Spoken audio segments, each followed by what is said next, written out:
शिव चर्चा भजन लेके आल बड़ी। बहुत बढ़िया प्यारा सा भजन बा। अच्छा लगे तो वीडियो के लाइक कर देम, चैनल के सब्सक्राइब कर देम। चलिए भजन सुन ली। अरे के कर से कहबै शिव गुरु दिलवा के बतिया। अरे के कर से हंसबै शिव गुरु के कर से बोलबाई।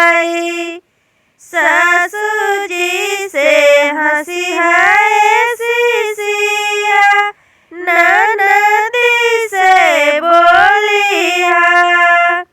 सासू जी से हंसी है शिशिया, ननदी से बोलिया।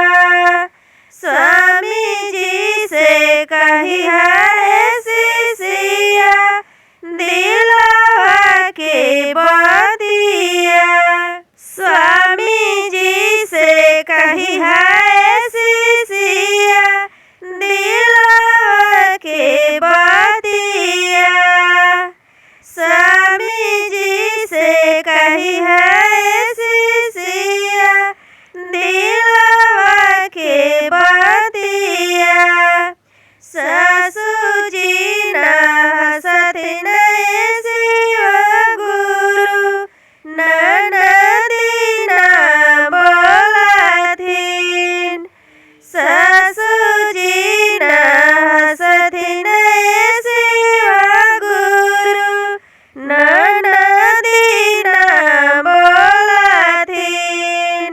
स्वामी जी ना सुनथिन शिव गुरु, दिलवा के बतिया। स्वामी जी ना सुनथिन शिव गुरु, दिलवा के बतिया। के कर से कहबै शिव गुरु, दिलवा के बतिया। के कर से कहबै शिव गुरु, दिलवा के बतिया। सुना शिशिया गुरु से करिहा दिल के बतिया। सुना है शिशिया गुरु से